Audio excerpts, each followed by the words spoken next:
दोस्तों कुछ इस प्रकार की फुटेज निकलकर सामने आ रही है रूस से, वो भी रूस के अलग अलग शहरों से, क्योंकि इस टाइम पर रूस के अलग अलग शहरों पर बारिश हो रही है मिसाइलों की। खासकर की रूस का जो ब्रायांस्क रीजन है वहाँ से तो बहुत ही हॉरिफाइंग वीडियोस निकलकर सामने आ रही हैं और वो वीडियोस इतनी खतरनाक हैं कि मैं आपको यहाँ पर दिखा भी नहीं सकता ड्यू टू यूट्यूब गाइडलाइन, वरना स्थिति बहुत ज्यादा खराब है। लेकिन दोस्तों उससे पहले अगर अभी तक आपने इस चैनल को सब्सक्राइब नहीं किया है तो आपसे विनम्र निवेदन है कि आप इस चैनल को सब्सक्राइब कर नोटिफिकेशन बेल को ऑन कर लीजिए और वीडियो को लाइक कर दीजिए। चलिए हम वीडियो में वापस आते हैं। और खुद रूसी सरकार ने कंफर्म कर दिया है कि पिछले 6 घंटों में लगातार उसके ऊपर ATACMS मिसाइलों की बारिश की गई है। जो लोग नहीं जानते मैं उन्हें बता दूं कि ये एक प्रकार की लॉन्ग रेंज मिसाइल होती है जो अमेरिका ने सप्लाई की है यूक्रेन को। हालांकि ये मिसाइलें यूक्रेन को मात्र इसीलिए दी गई थी कि वो रूस के जो सैन्यवेश हैं उनको तबाह कर सके। रूस के जो डिफेंस सिस्टम है S-200, S-300,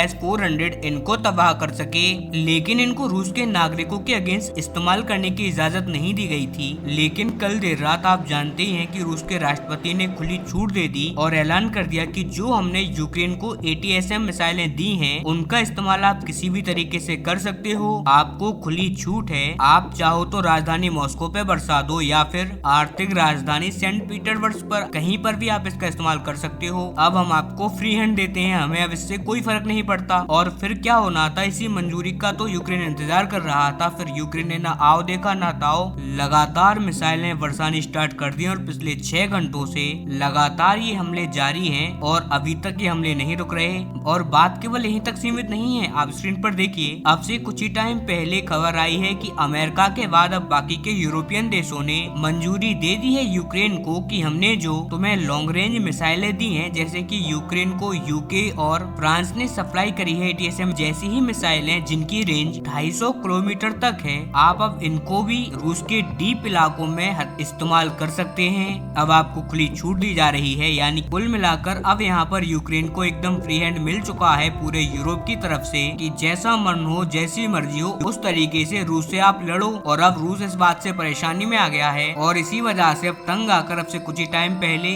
रूस के राष्ट्रपति व्लादिमीर पुतिन ने अपने न्यूक्लियर डॉक्ट्रिन में एक बार फिर से चेंज कर लिया है। अब जो लोग नहीं जानते उनको मैं बता दूं कि न्यूक्लियर डॉक्ट्रिन एक तरीके का कानून होता है जिसमें बताया जाता है कि हम परमाणु बम किस देश के अगेंस्ट इस्तेमाल करेंगे और किस परिस्थिति में इस्तेमाल करेंगे।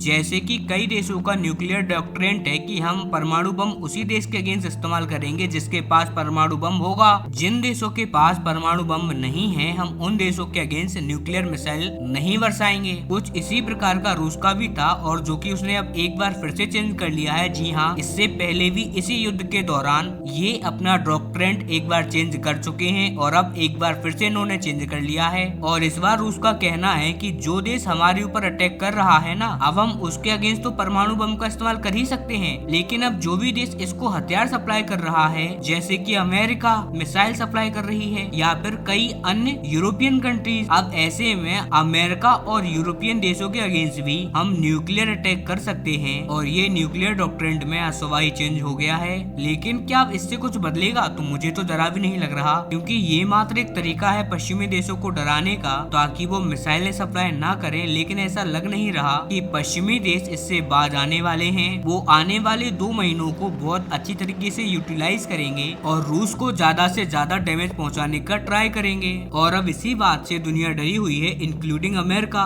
और यूरोप के लोग भी खौफ में हैं कि कहीं रूस गुस्से में आकर अपना आपा ना खो दे और किसी अन्य देश पर कोई परमाणु बम ना गिरा दे, कहीं कोई टैक्टिकल न्यूक्लियर बम यूक्रेन के ऊपर ही ना गिरा दे, जो कि पूरी दुनिया में एक वर्ल्ड वॉर 3 स्टार्ट कर सकता है। इसीलिए आने वाले 20-25 दिन तो बहुत ज्यादा इम्पोर्टेंट हो जाते हैं, क्योंकि आने वाले 1 महीने में ही जो होना है वो होगा, क्योंकि उसके बाद अमेरिका में पावर ट्रांजिशन शुरू हो जाएगा, जिससे ना तो यूक्रेन कुछ खास कर पाएगा और ना ही पश्चिमी देश। लेकिन अब ये बात भी तय है कि रूस यूक्रेन का ये युद्ध अपने निर्णायक मोड़ पर पहुंच चुका है। अब या तो ये युद्ध खत्म हो जाएगा या फिर ये पूरी दुनिया को ले डूबेगा।